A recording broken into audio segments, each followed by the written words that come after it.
So that's your keyboard cover whenever you are not using. Let's see if there is anything else.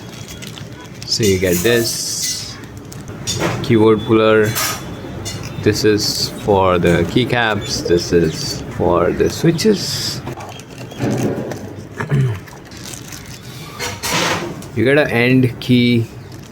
These are double shot PVT keycaps. It's nice.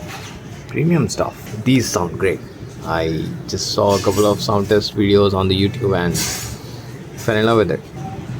So you use this to open the keyboard. That's the switch. So it's a 2-pin switch.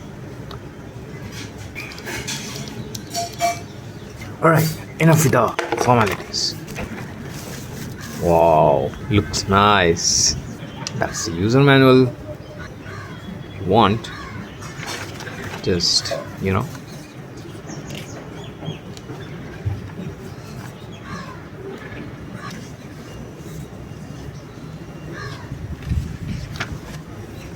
that's it. The other half is in Russian.